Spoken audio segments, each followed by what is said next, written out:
Good afternoon.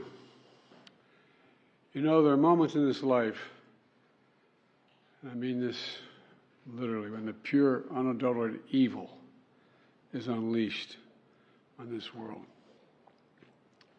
The people of Israel lived through one such moment this weekend.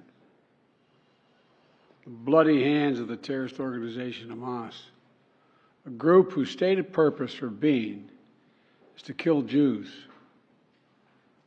This was an act of sheer evil. More than 1,000 civilians slaughtered, not just killed, slaughtered in Israel. Among them, at least 14 American citizens killed. Parents butchered, using their bodies to try to protect their children. Stomach-turning reports of babies being killed. Entire families slain. Young people massacred while attending a musical festival to celebrate peace. Women raped, assaulted, paraded as trophies. Families hid their fear for hours and hours, desperately trying to keep their children quiet to avoid drawing attention. And thousands of wounded, alive but carrying with them the bullet holes and the shrapnel wounds and the memory of what they endured. You all know these traumas never go away. There's still so many families desperately waiting to hear the fate of their loved ones, not knowing if they're alive or dead or hostages. Infants in their mother's arms, grandparents in wheelchairs, Holocaust survivors abducted and held hostage. Hostages whom Hamas has now threatened to execute in violation of every code of human morality. It's abhorrent. The brutality of Hamas, these bloodthirstiness brings to mind the worst rampages of ISIS. This is terrorism. But sadly, for the Jewish people, it's not new. This attack has brought to the surface painful memories and the scars left by a millennia of anti-Semitism and genocide of the Jewish people. So in this moment, we must be crystal clear. We stand with Israel. We stand with Israel. And we will make sure Israel has what it needs to take care of its citizens, defend itself, and respond to this attack. There's no justification for terrorism. There's no excuse. Hamas does not stand for the Palestinian people's right to dignity and self-determination. Its stated purpose is the annihilation of the state of Israel and the murder of Jewish people. They use Palestinian civilians as human shields. Hamas offers nothing but terror and bloodshed with no regard to who pays the price. The loss of innocent life is heartbreaking. Like every nation in the world, Israel has the right to respond, indeed has a duty to respond to these vicious attacks. I just got off the phone with a third call with Prime Minister Netanyahu, and I told him the United States experience what Israel is experiencing, our response will be swift, decisive, and overwhelming. We also discussed how democracies like Israel and the United States are stronger and more secure when we act according to the rule of law. Terrorists purposely target civilians, kill them. We uphold the laws of war, the law of war.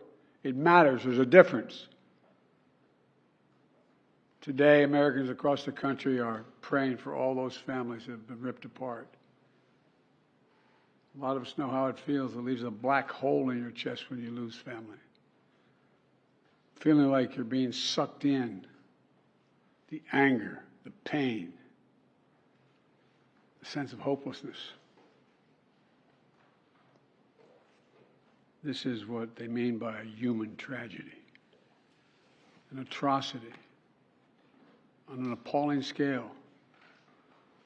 We're going to continue to stand united, supporting the people of Israel who are suffering unspeakable losses and opposing the hatred and violence of terrorism.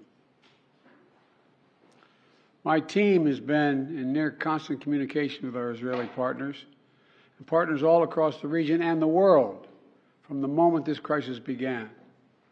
We're surging additional military assistance, including ammunition and interceptors, to replenish Iron Dome.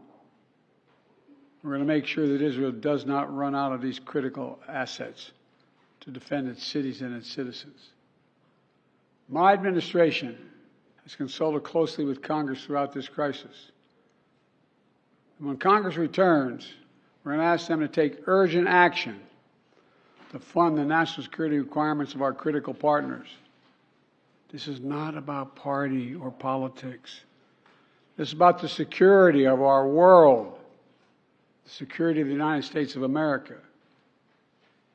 We now know that American citizens are among those being held by Hamas.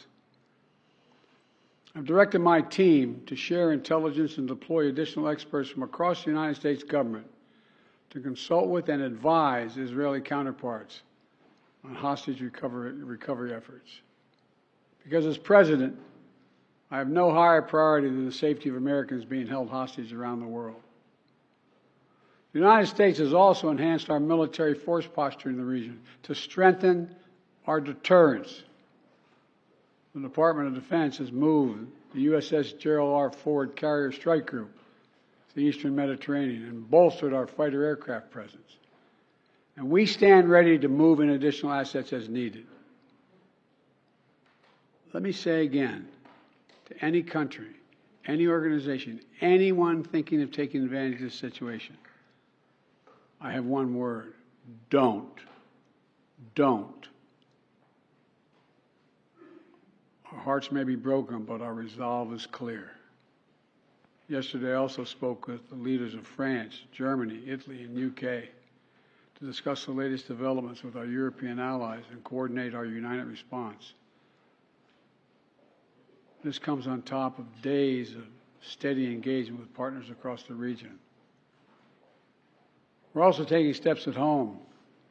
In cities across the United States of America, police departments have stepped up security around centers of Jewish life. The Department of Homeland Security and the Federal Bureau of Investigation are working closely with state and local law enforcement and Jewish community partners to identify and disrupt any domestic threat that could emerge in connection with these horrific attacks. This is a moment for the United States to come together, to grieve with those who are mourning. Let's be real clear. There is no place for hate in America. Not against Jews, not against Muslims, not against anybody. We reject. What we reject is terrorism. We condemn the indiscriminate evil, just as we've always done. That's what America stands for. You know, just over 50 years ago, I was thinking about it this morning, talking to the Secretary of State, the Vice President in my office. Over 50 years ago, as a young senator, I visited Israel for the first time as a newly elected senator. And I had a long, long trip, a meeting with Golda Meir in her office, just before the Yom Kippur War. And I guess she could see the consternation on my face as she described what was being faced. They were facing. We walked outside in that sort of hallway outside her office to have some photos. She looked at me all of a sudden and said, "Would you like to have a photograph?" And so I got up and followed her out. We were standing there silent, looking at the press. She could tell, I guess, I was concerned. She leaned over and whispered to me, she said, "Don't worry, Senator Biden. We have a secret rep in here in Israel." My word is what she said. We have no place else to go. We have no place else to go. For 75 years, Israel has stood as the ultimate guarantor of the security of Jewish people around the world, so that the atrocities of the past could never happen again. And let there be no doubt, the United States has Israel's back. We will make sure the Jewish and democratic state of Israel can defend itself today, tomorrow, as we always have. It's as simple as that. These atrocities have been sickening. We're with Israel. Let's make no mistake. Thank you. Mr. President, what was your reaction?